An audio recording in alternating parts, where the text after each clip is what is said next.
Good morning! Welcome po sa ating kusina. For today's video, magluluto po ako ngayon ng putsero.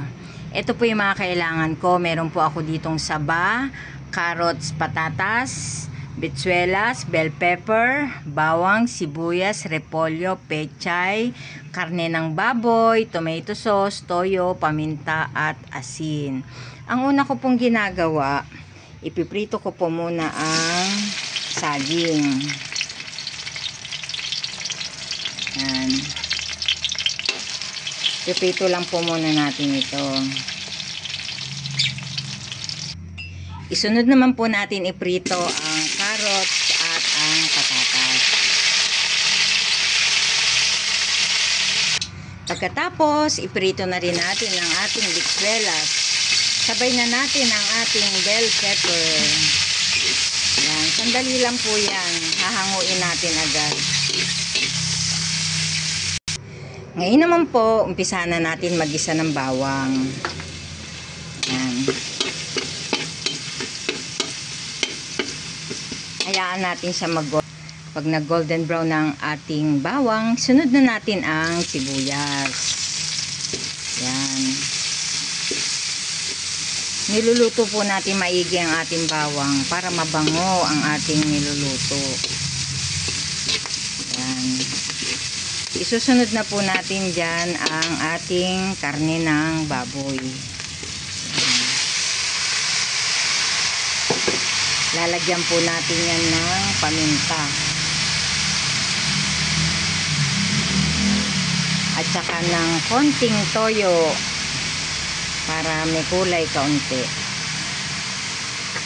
Yan, haluin lang po natin yan.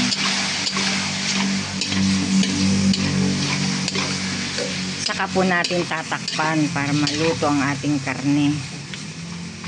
Yan. Tatakpan po natin yan.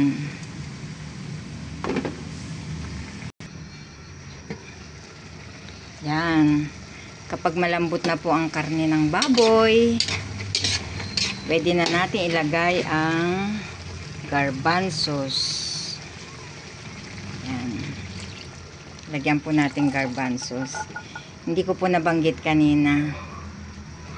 Lalagay na rin po natin ang prinito nating saging at saka ang carrots at ang patatas. Yan. Ibubuhos na rin po natin dyan ang ating tomato sauce. Yan. Lalagyan po natin yan ng konting tubig. Yan. Tatakpan lang po ulit natin para maluto ang ating gulay.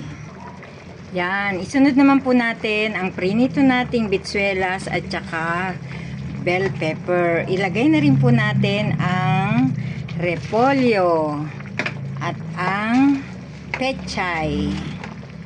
Yan. Daming gulay. Yan. Takpan lang po muna natin sandali para maluto. Ngayon naman po, titimplahan natin yan. Tapos, haluin na natin. Yan.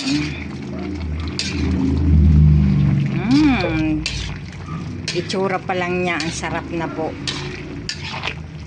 Daming gulay.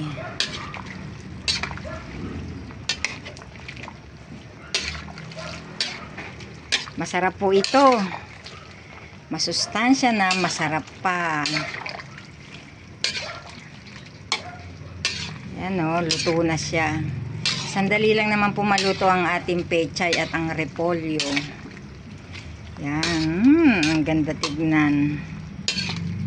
Yan. Luto na ang ating putsero. Yan.